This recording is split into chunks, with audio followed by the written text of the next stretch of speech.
Queria pedir que você, a partir desse momento, acalmasse um pouco a sua alma, ativasse o seu espírito, porque certamente aquilo que Deus irá fazer nessa noite é algo tremendo, amém?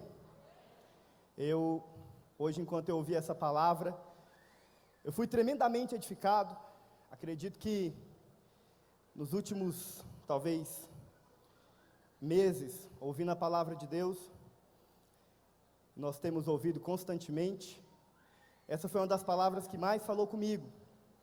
E eu acredito que também vai falar o seu coração. Porque nós estamos diante de um grande mover da parte de Deus. Nós cremos e acreditamos fielmente que nós estamos vivendo um momento de transição, onde Deus está fazendo algo. E é muito importante, nós, como radicais livres, como igreja videira também, nós estarmos sempre atentos àquilo que Deus está fazendo.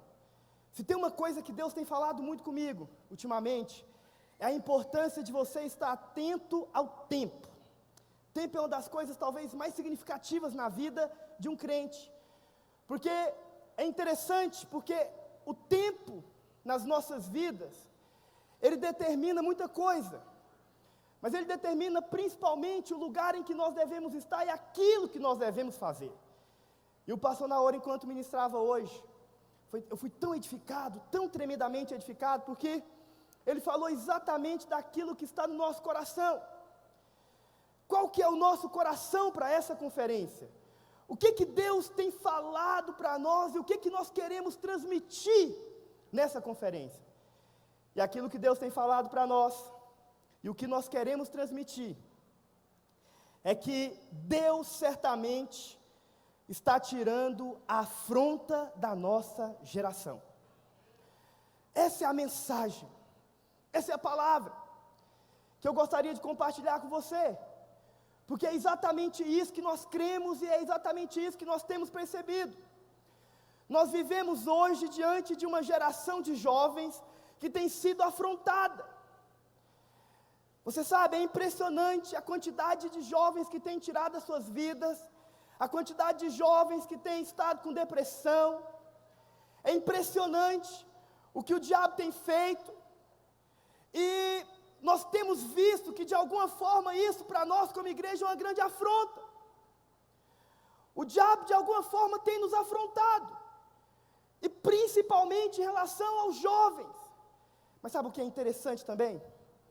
É que diante talvez desse mover das trevas, se posso dizer assim, Deus também tem levantado os seus, e nós somos estes. Deus tem nos dado uma mensagem. O pastor Naor falou algo tão tremendo hoje, ele falou algo que me tocou muito, que para cada mover de Deus, em cada geração, Deus tem uma mensagem específica, e nós temos uma mensagem específica, nós temos recebido algo. Existe uma mensagem que tem sido pregada, transmitida, falada, e de alguma forma isso tem queimado os nossos corações. Mas sabe, deixa eu te falar uma coisa, presta atenção, sabe por que isso tem queimado o nosso coração? Porque Deus quer pegar essa mensagem, que tem sido falada a nós, que nós temos tido revelação, as nossas vidas têm sido transformadas, para falar a uma próxima geração, para falar a um outro povo. Deixa eu falar algo para você. Você que está me ouvindo nessa noite, você é um agente de conexão espiritual. A mensagem que você está ouvindo aqui, e a mensagem que tem sido pregada para você, é uma mensagem que tem que ser conectada a outros que estão lá fora precisando de ouvi-la. E à medida que nós pregamos esta mensagem, deixa eu te falar algo, nós temos tirado a afronta do nosso meio. Deixa eu te falar uma coisa muito séria. Nós temos a mensagem que tira a afronta, sabia? Se o diabo tem afrontado com mentira, com engano, se o inimigo tem afrontado com a depressão, com suicídios, nós temos a mensagem da vida, nós temos a mensagem que liberta, nós temos a mensagem que transforma, e essa mensagem tem sido falada, ruminada, pregada, e constantemente através daquilo que nós temos ouvido, Deus tem dado para você revelação, para que você também fale ela a outros, para que você também transmita essa mensagem a outros. Pastor, que mensagem que é essa? Qual que é a mensagem que transforma? É a mensagem da graça e do amor de Deus. Deixa eu te falar uma coisa, talvez na sua cabeça pareça algo tão óbvio, talvez na cabeça de alguns essa mensagem, mas é uma mensagem óbvia, mas essa é a mensagem que transforma. Eu talvez passei a minha vida inteira ouvindo falar que Deus me amava, que Jesus me amava, mas teve um dia que essa mensagem brilhou na minha vida. Teve um dia que essa mensagem foi recebida por mim com revelação, e teve um dia que essa mensagem transformou a minha vida. Aquilo que parecia mais óbvio, aquilo que parecia já conhecido e sabido por todos, teve um dia que brilhou dentro de mim, e essa mensagem mudou a minha vida, e mudou a sua também. Sabe por que você está aqui hoje? Porque essa mensagem te alcançou, e essa mensagem tem sido falada, transmitida, a mensagem da graça, do amor, da justificação pela fé. Essa é a mensagem para essa geração. Você sabe, eu me converti em um tempo onde talvez a afronta no meio dos jovens fosse um pouco diferente da de hoje. A afronta, na época que eu me converti, era promiscuidade, era prostituição, a falta de identidade.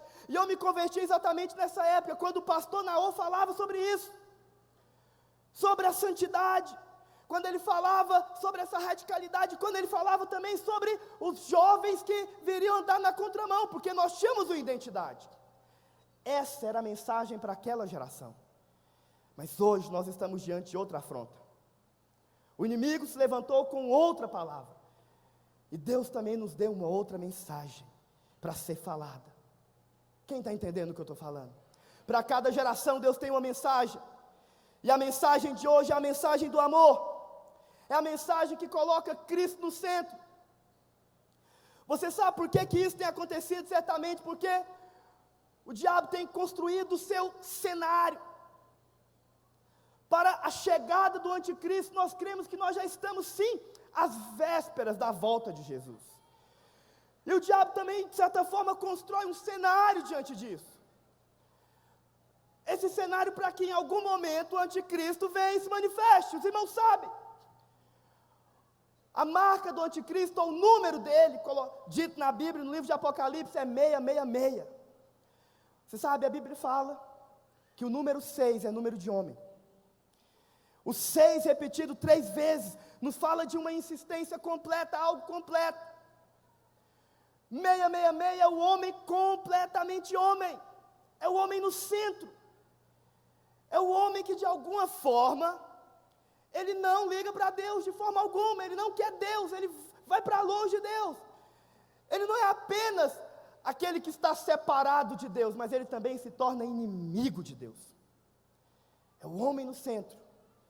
Mas nós temos pregado uma mensagem diferente, nós somos os mensageiros da cruz. E você sabe qual é a mensagem da cruz? É a mensagem que coloca Cristo no centro. Ele é o centro das nossas vidas. O homem sai de cena e Cristo então assume. E a partir de agora eu não olho mais para mim, mas eu olho para Ele. Eu não olho para o que eu faço, mas por aquilo que Ele faz. Eu não fico mais olhando se eu consigo ou não, se eu dou conta ou não, mas eu simplesmente me apego a Ele, porque eu acredito, e eu sei que Ele já fez e faz por mim. Essa é a mensagem que nós pregamos, a mensagem da cruz. E é tão importante essa mensagem. Você sabe por que muitos têm dificuldade? Porque de fato, o apóstolo Paulo disse, e é verdade, que essa mensagem é uma grande loucura. Qual que é a loucura dessa mensagem? É porque essa mensagem que é falada, a mensagem da graça, que é o favor imerecido, ela diz que você não precisa fazer nada. O homem tem dificuldade de aceitar isso. Por quê? Porque na cabeça dele ele sempre tem que fazer alguma coisa. Eu preciso de merecer. Eu preciso de merecer o milagre, eu preciso de merecer o amor, eu preciso de merecer a frutificação. E a mensagem da graça chega e fala: você não merece, mas mesmo assim Ele te dá. E Ele não te dá porque você merece ou não. E digo mais, às vezes de fato você não merecia mesmo. Por quê? Porque talvez você até errou, mas ainda assim Ele dá para você, ainda assim Ele faz no seu lugar. É muito difícil crer e aceitar uma coisa assim. Sabe por quê? Porque isso parece loucura. Na nossa cabeça isso não entra. Essa é a mensagem que nós pregamos. Essa é a mensagem que muda. Essa é a mensagem que vai tirar a afronta do mundo. Eu gostaria de ler um texto, Romanos capítulo 5, verso 12. Abre para mim, por favor. Eu queria que você acompanhasse comigo esse texto muito poderoso. Diz assim o apóstolo Paulo: portanto, assim como por um só homem entrou o pecado no mundo, e pelo pecado a morte, assim também a morte passou a todos os homens, porque todos pecaram.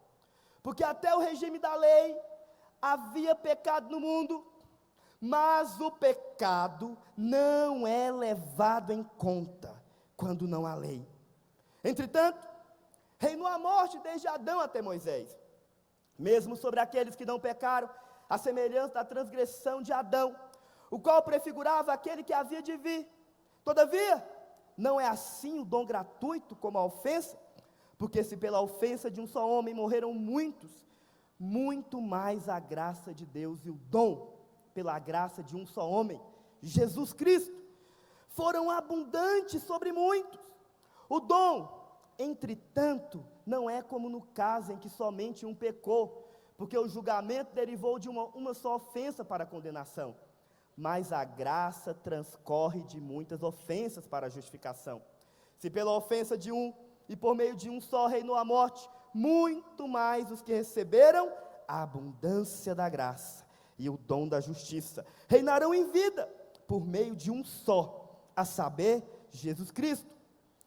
Pois assim, como por uma só ofensa veio o juízo sobre todos os homens, para condenação, assim também por um só ato de justiça, veio a graça sobre todos os homens, para a justificação que dá vida. Porque como pela desobediência de um só homem, muitos se tornaram pecadores, assim também por meio da obediência de um só, muitos se tornarão justos. Sobreveio a lei para que avultasse a ofensa, mas onde abundou o pecado, superabundou a graça, a fim de que, como o pecado reinou pela morte, assim também reinasse a graça pela justiça para a vida eterna, mediante Jesus Cristo nosso Senhor, aleluia. Oh meu irmão, que texto precioso.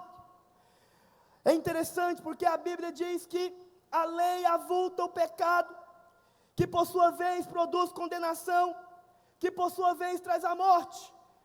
É uma sequência lógica aqui. Uma vez que a lei, uma vez que eu estou debaixo da lei, eu não consigo cumpri-la. E porque eu não consigo cumpri-la, eu erro. E uma vez que eu erro, eu peco, eu trago sobre mim condenação, culpa. E essa condenação e essa culpa traz sobre mim morte. Essa é a sequência. É isso que acontece. No entanto, o apóstolo Paulo diz que uma vez que eu creio na graça, uma vez que a graça de Deus é liberada sobre mim, algo acontece. O que acontece? Onde o pecado é perdoado, e o pecado é perdoado pela graça, você sabe, ele não é mais levado em conta. E se ele não é mais levado em conta, ele está perdoado. O que acontece? Eu agora não tenho culpa, não tenho condenação. E se eu não tenho condenação, a cadeia é quebrada, a morte também não vem sobre mim. Essa aqui é a verdade. É isso que nós pregamos e cremos. Você sabe, esse é o problema. Tudo começa na lei, que o homem não consegue cumprir. Mas uma vez que nós cremos naquilo que Cristo fez, e é interessante porque o apóstolo Paulo nos mostra isso claramente, essa verdade nos liberta. Sabe, irmãos, nós somos os mensageiros dessa verdade. Nós somos os mensageiros dessa palavra. Nós cremos que é o mover de Deus acerca dessa mensagem. Nós pregamos ela, porque um dia ela nos libertou. E é essa mensagem que vai tirar a afronta do nosso país. Essa mensagem que vai tirar essa afronta que nós temos recebido. Abre para mim, por favor, em 1 Samuel, capítulo 17, verso 26. Um texto muito conhecido.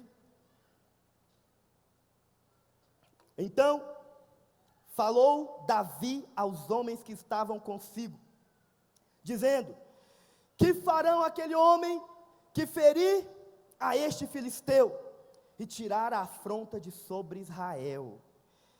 Quem é, pois, esse incircunciso filisteu para afrontar o exército do Deus vivo? Os irmãos sabem, nós temos aqui um momento em que Davi recebe a notícia de que Golias estava afrontando Israel, dizendo palavras de acusação.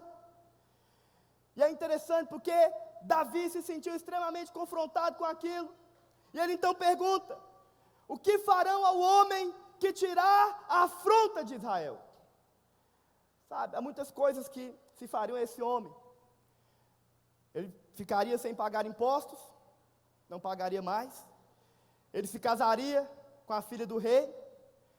Mas é interessante porque a Bíblia também fala que ele se tornaria rei. Nós temos aqui um momento exato em que Davi, de fato, se torna rei. Os irmãos sabem só depois que de fato ele vai se tornar. Mas foi aqui que ele deu a resposta que ele tinha que dar. Nós somos uma igreja de vencedores, amém, irmãos? Nós somos uma igreja de vencedores. E nós cremos que o vencedor é aquele que vai reinar. Mas é interessante porque aqui nós vemos o Senhor mostrando um princípio para que nós possamos reinar, para que nós possamos ser esse vencedor. E sabe qual que é o princípio? É tirar a afronta. Tirar a afronta do inimigo. O inimigo de Davi era Golias. O nosso inimigo é Satanás, o diabo. Da mesma forma que Golias afrontava, o inimigo também nos afronta. Mas deixa eu te falar uma coisa: nós vamos tirar a afronta. Nós vamos tirar essa afronta. Sabe uma coisa interessante, irmãos? O diabo rouba, o diabo mata, mas a Bíblia chama ele, sabe de quê? Acusador. É impressionante o título que se dá para ele, porque de fato ele acusa. Se tem uma coisa que ele faz é afrontar, é acusar. E nós temos que tirar essa acusação. Existe uma mensagem que tira essa acusação. Existe uma mensagem que tira essa afronta. E é exatamente isso que nós vamos fazer. Esse é o nosso coração para essa conferência. Tirar a afronta do nosso meio. Sabe para quê? Para que cada radical livre, ao sair dali, ele venha sair sem culpa, sem condenação. Sabe, que ele possa sair dali e pregar o evangelho na sua casa, na sua faculdade, na sua escola, no seu trabalho, sem culpa. Por que que alguns não pregam? Por que que alguns não falam? Por que que alguns acabam tendo medo de, anseiam por participar de um avivamento, mas simplesmente às vezes se sentem desqualificados para entrar, por causa da culpa? Sabe, é interessantíssimo o que acontece às vezes no nosso meio. Muitos não pregam, não falam, não oram. Nós cremos que nós veremos milagres acontecerem nessa conferência. Mas sabe uma coisa? Muitos acabam não orando, sabe por quê? Porque tem culpa. Se sentem acusados, desqualificados. Pensam que Deus não vai fazer. Por quê? Porque é com eles, porque é para eles, e às vezes não se acham merecedores. A grande verdade é que nós não merecemos mesmo, mas ainda assim, pela sua graça e pelo seu amor, Ele decidiu nos tornar participantes disso, daquilo que Ele está fazendo, e não é porque você merece. Sabe, quando você prega o evangelho e fala da parte de Deus para alguém, e essa pessoa se converte, não é porque você merece, querido. Acredite em mim, é porque Deus decidiu fazer através de você, independente de você. Deixa eu te falar uma coisa, não tem nada a ver com você. Eu descobri isso há um tempo atrás, que não tem nada a ver comigo, que não é porque eu dou conta, que não é porque eu mereço, que não é porque eu sei, nada disso. Foi simplesmente porque Ele decidiu assim. Por quê? Pela sua graça. Não compreendo, não entendo, mas Ele fez. E essa é a mensagem que nós queremos pregar ali. Que cada jovem saia dali sem culpa, sem acusação e sem condenação. Nós vamos tirar a afronta que está sobre o nosso meio. Você sabe, o ponto-chave para que nós, como igreja, possamos ser um canal do céu aqui na terra e tocar essa geração, é a cura da igreja.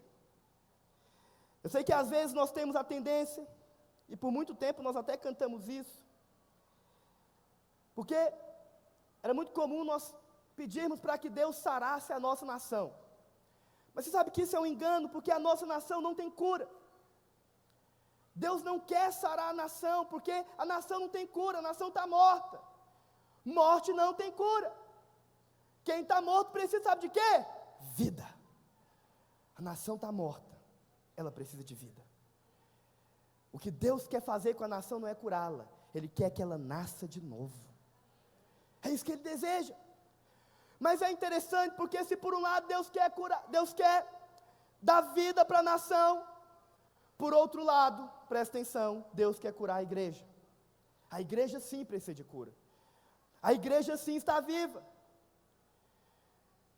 E é interessante, porque no capítulo 5 de Marcos, nós temos um registro de duas histórias que sempre me chamaram a atenção. A cura da mulher hemorrágica, você já deve ter ouvido falar nessa história, e a ressurreição da filha de Jairo. São duas histórias que caminham juntas. Na verdade, Jesus, ele estava indo ressuscitar a filha de Jairo, orar por ela, e no meio do caminho ele encontra a mulher hemorrágica, e ele acaba curando ela. Isso sempre passou pela minha cabeça, eu sempre me perguntei, e hoje quando passou na rua eu pregava, meu Deus, sabe quando as coisas encaixam e você tem revelação? Foi impressionante. Eu fui tremendamente tocado por isso. Porque eu me perguntava algumas coisas, dentre elas eu me perguntava, por que essas histórias estão juntas? Outra coisa, é interessante porque a Bíblia fala que a mulher há 12 anos estava sofrendo de hemorragia. Mas a Bíblia também fala que a menina ressuscitada tinha 12 anos. E deixa eu te falar uma coisa, isso não é coincidência. Porque na Bíblia não existe coincidência. Deixa eu te falar uma coisa sobre a Bíblia. Cada vírgula, ela tem importância. Tudo está ali por um propósito. Os milagres que Jesus fez, tinham um propósito. A sequência em que eles se encontram tem uma razão. E o fato de nós termos o número 12 aqui aparecendo 2 vezes também tem uma razão. E é interessantíssimo, porque nós cremos em algo, o pastor falou algo que, de fato, nós vemos que é uma grande verdade. Que esses 2 milagres acontecem porque Deus quer trazer uma mensagem para nós. Você sabe, a mulher hemorrágica aqui, nesse texto, agora mesmo nós vamos lê-lo, representa a igreja. E você sabe por que representa a igreja? Porque a igreja sim está doente. E existe algo que talvez nós podemos dizer que adoeceu a igreja, paralisou a igreja. Assim como essa mulher esteve por 12 anos paralisada, de alguma forma, por quê? Porque ela não podia fazer muita coisa. Ela havia sido excluída, porque era isso que se fazia com a mulher que estava com fluxo de sangue. Ela não podia ter relação com seu marido, por isso também não podia ter filhos, estava estéril. Porque algo estava acontecendo com ela. Agora, se por um lado, presta atenção, essa mulher hemorrágica representa a igreja, a filha de Jairo representa a próxima geração que está por vir, de pessoas que vão se converter em nosso meio, através da mensagem que nós vamos pregar. Representam aqueles que precisam de vida, e nós vamos levar vida. Eu queria que abrisse para mim, Marcos capítulo 5, verso 21. Tendo Jesus voltado no barco, para outro lado afluiu para ele grande multidão. E ele estava junto ao mar, e eis que se chegou a ele um dos principais da sinagoga, chamado Jairo. E vendo-o, prostrou-se aos seus pés e insistentemente lhe suplicou: minha filha está à morte. Vem, impõe as mãos sobre ela, para que seja salva e viverá. Jesus foi com ele, grande multidão seguia, comprimindo. Aconteceu que certa mulher que havia 12 anos vinha sofrendo de uma hemorragia, e muito padecera a mão de vários médicos, tendo despendido tudo quanto possuía, sem contudo nada aproveitar. Isso é triste. Antes, pelo contrário, indo a pior, tendo ouvido, isso aqui é muito importante, ela ouviu a fama de Jesus, vindo por trás dele, por entre a multidão, tocou-lhe a veste, porque dizia: se eu apenas lhe tocar as vestes, ficarei curado. E logo se lhe estancou a hemorragia, e sentiu no corpo estar curado do seu flagelo. Jesus, reconhecendo imediatamente que dele saíra poder, virando-se no meio da multidão, perguntou: quem me tocou nas vestes? Responderam-lhe seus discípulos, vês que a multidão te aperta e dizes: quem me tocou? Ele, porém, olhava ao redor para ver quem fizera isto. Então a mulher, atemorizada e tremendo, cônscia do que nela se operava, veio, prostrou-se diante dele e declarou-lhe toda a verdade. E ele lhe disse: filha, a tua fé te salvou, vai-te em paz e fica livre do teu mal. Sabe, irmãos, essa história ela tem tanta coisa importante, que fala disso que eu estou compartilhando com você. Mas uma coisa que nós vemos aqui é que a Bíblia fala que essa mulher gastou tudo que ela tinha para ser curada. Os irmãos sabem, os médicos dessa época não eram os médicos nossos hoje. Certamente não tinha-se a medicina como nós temos hoje. Nós estamos falando aqui de curandeiros. Os religiosos, eles usavam aquilo que eles tinham ali, talvez alguns rituais ou coisas parecidas, para curar. Isso então para nós aponta para a religião. Essa mulher tentou curar-se através da religião. Mas é interessante porque quanto mais ela afundava na religião, a Bíblia diz que ia ficando pior. E nada acontecia. Esse era o problema. Mas a palavra de Deus fala que em algum momento ela ouviu. Porque tudo começa pelo ouvir. Assim como você um dia ouviu a palavra da verdade, essa mulher ouviu falar de quem? De Jesus. Mas que mensagem que essa mulher ouviu? Que Jesus que ela ouviu? Certamente ela ouviu falar do Jesus da graça. O Jesus que curava independente de. Sabe por quê? Porque ela ousou tocar nas vestes dele. Porque ela não teve medo. Ela não teve receio, ela simplesmente foi lá e tocou. Porque ela ouviu falar desse amor que era grande, que era tremendo. Essa foi a mensagem que ela ouviu. Ela não ouviu falar da mensagem que outrora ela ouvia, que talvez muitos já haviam falado para ela que ela não era curada porque não merecia. Não! Certamente a mensagem que ela ouviu era que independente dela, do que ela merecesse ou não, ela poderia tocar em Jesus. E Jesus iria curá-la, somente pela graça. Muitos tentam se qualificar para receber o milagre. Muitos tentam merecer algo de Deus.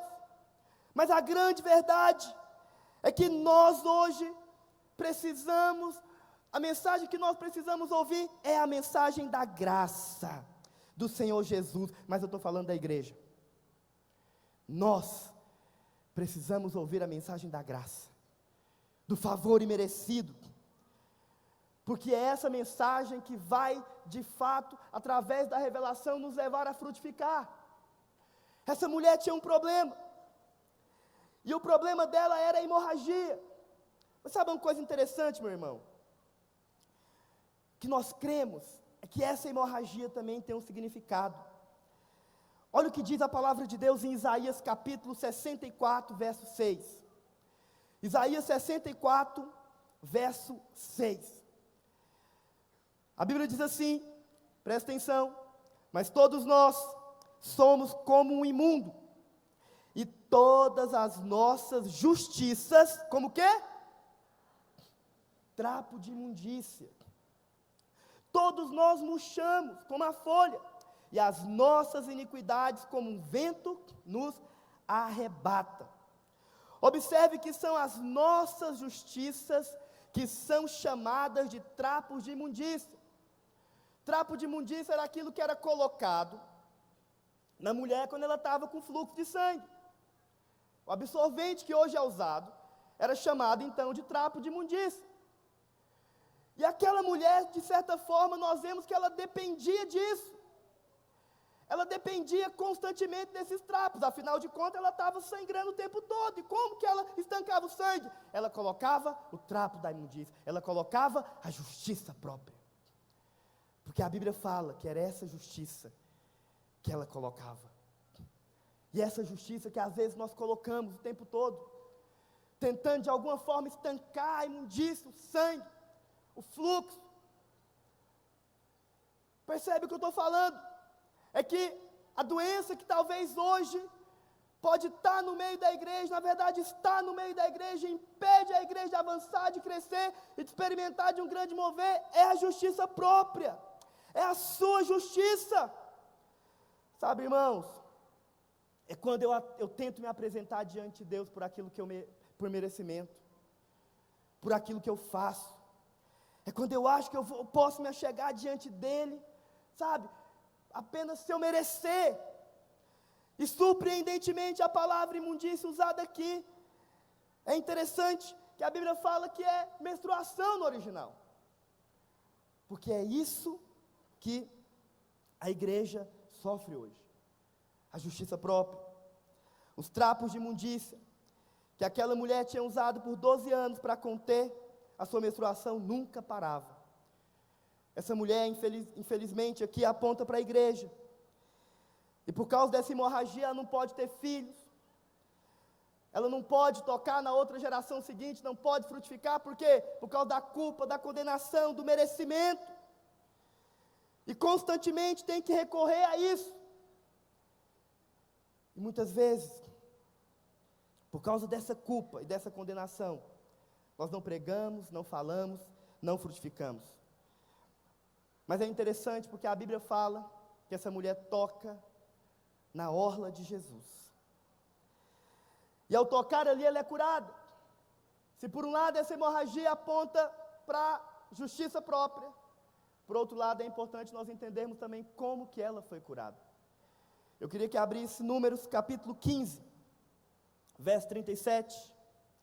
Números 15, 37. Olha o que diz a palavra de Deus. Disse o Senhor a Moisés: fala aos filhos de Israel e diz-lhes que nos cantos das suas vestes façam borlas pelas suas gerações. E as borlas em cada canto, presas por um cordão azul, em cada canto presas por um cordão azul. E as borlas estarão ali, para que vendo-as, vos lembreis de todos os mandamentos do Senhor e os cumprais. Não seguireis os desejos do vosso coração, nem os dos vossos olhos, após os quais andais adulterando, para que vos lembreis de todos os meus mandamentos e os cumprais, e santos sereis ao vosso Deus. Você sabe, é interessante, mas a palavra está dizendo aqui, que todo mestre em Israel, ele tinha um manto, como se fosse um chale, e na ponta desse manto, tinha uma espécie de cordão azul. O nome desse manto que ele usava era talit. Era um acessório que os mestres da lei usavam. E por que esse cordão era azul? Porque ele representava o céu, a salvação, aquilo que nós precisamos. Provavelmente, certamente, Jesus usava um desses, afinal de contas ele era um mestre. E a mulher hemorrágica sabia. Ela entendia sobre a lei. E ela então pensou: se eu tocar na orla das suas vestes, se eu tocar nesse manto, se eu tocar ali nele, certamente eu posso ser curada. Sabe, é interessante, porque as duas pontas do talit, ou esse manto, eram chamadas de tzitzit, ou asas. Abra para mim Malaquias capítulo 4, verso 2. Olha que interessante isso aqui. Malaquias capítulo 4, verso 2. A palavra de Deus diz assim: mas para vós, os que temeis o meu nome, nascerá o quê? O sol da justiça, trazendo cura aonde? Nas suas asas. A mulher então pensa, então se eu tocar ali nas suas asas, eu serei o quê? Curada. E foi exatamente isso que ela fez. O que ela tinha ouvido falar sobre Jesus, certamente, era que ele era o Messias, e ela pensou, então se eu tocar, certamente eu serei curada. Sabe, irmão, segundo a lei, a mulher não podia tocar, a mulher hemorrágica não podia tocar em ninguém. E aqui nós vemos ela quebrando a lei, ela pecando, ela errando, ela falhando. Mas ainda assim, mesmo falhando, mesmo errando, ela recebe o quê? Cura. Sabe o que o Senhor está querendo falar para nós aqui? É que não depende de você. A graça de Deus é maior que o nosso pecado. Você sabe, o que Jesus fez foi muito mais e muito maior do que o que Adão fez. Certamente essa é a graça abundante. E por causa dessa graça ela podia então receber. Por causa dessa graça ela podia então experimentar da cura. E foi isso que aconteceu com ela. Ela deixou de olhar para ela. E ela passou então a olhar para Jesus. Romanos capítulo 4, verso 14, abre para mim, por favor. A Bíblia diz assim, Romanos 4, 14, pois se os da lei é que são os herdeiros, anula-se o quê? A fé, e cancela-se a promessa. O que Paulo está dizendo é que se alguém está herdando a promessa de cura e de vida, porque merece ou porque é bom, então não há necessidade de ter fé.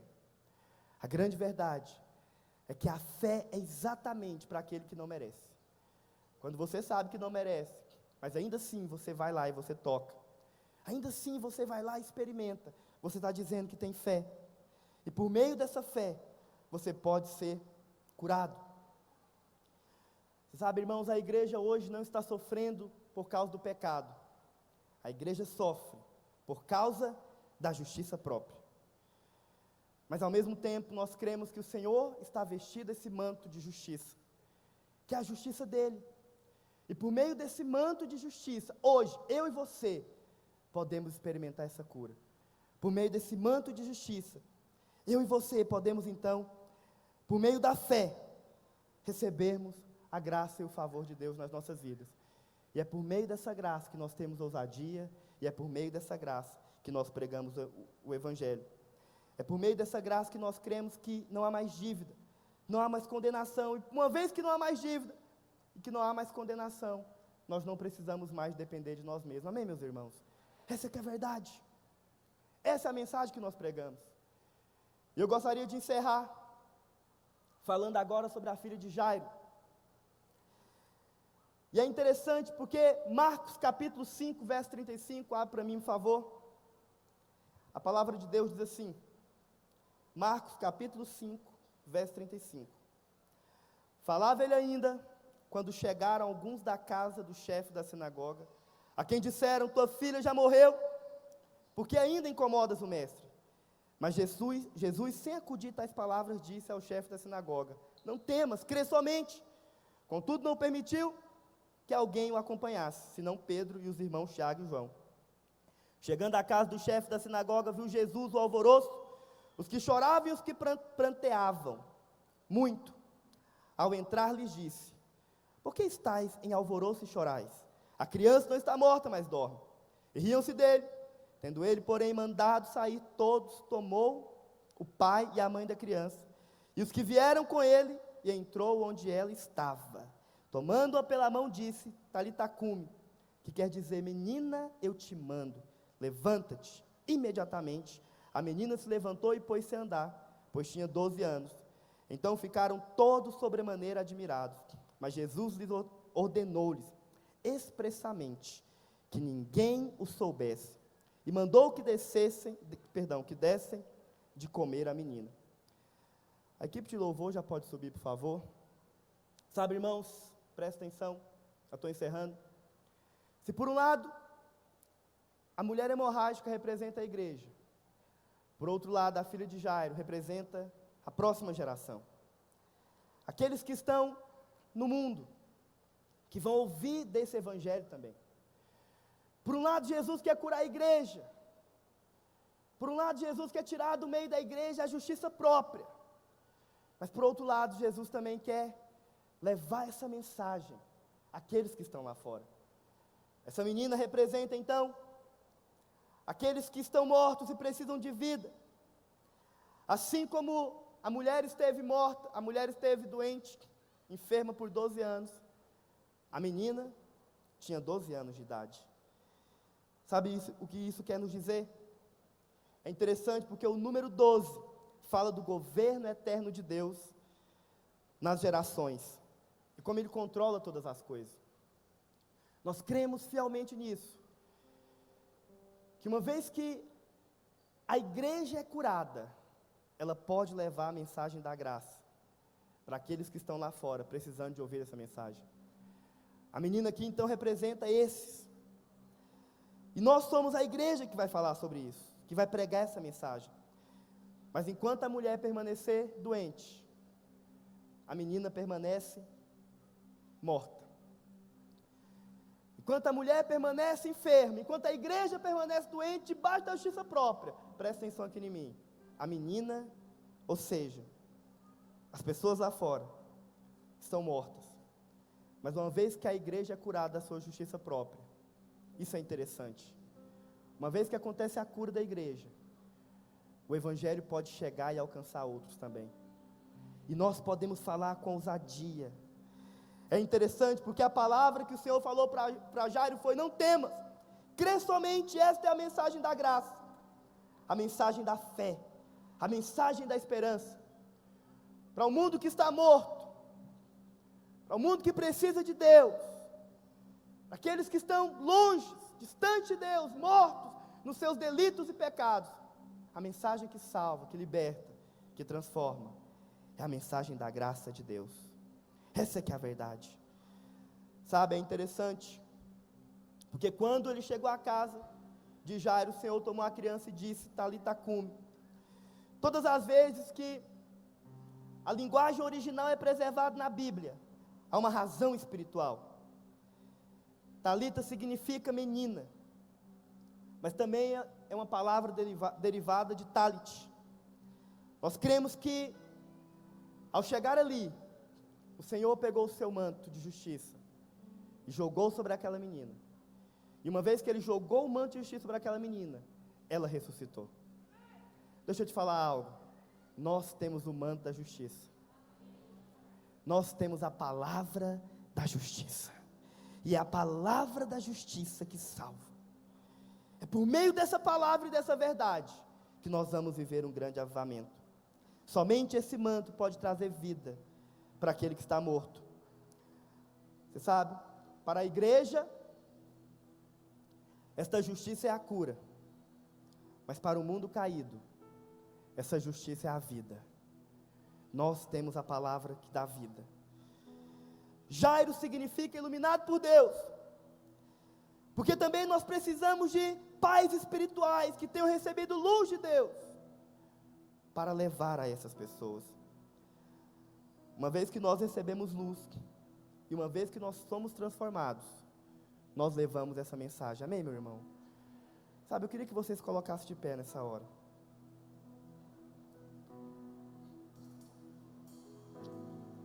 A mensagem que pregamos é a mensagem da fé, da graça, do amor, da justiça, do favor imerecido. É um manto de justiça que é derramado, que é liberado e que nós lançamos sobre o mundo caído. E deixa eu te falar uma coisa, é muito importante que antes de nós lançarmos esse manto, nós tenhamos revelação dessa verdade. Sabe, a minha oração por você, e a minha oração nesses dias pela nossa conferência, é que a palavra pregada ali, ela venha sobre nós com revelação, com cura, com transformação. E que através dessa mensagem, dessa palavra, nós possamos de fato levar vida àquele que está morto. Sabe, eu queria que por alguns instantes você orasse pela vida do seu irmão. Eu queria que você orasse para que ele tivesse revelação dessa verdade, para que essa mensagem que nós temos pregado e falado, ela possa abrir os olhos do seu coração, e que através disso você possa ter os olhos do seu coração iluminados para pregar, amém? Comece a orar pela vida do seu irmão, sabe, comece a orar para que ele tenha revelação dessa verdade em nome de Jesus. Deixe o Espírito de Deus abrir os seus olhos nessa noite, para que através dessa mensagem, dessa palavra, você possa receber o manto de justiça sobre a sua vida.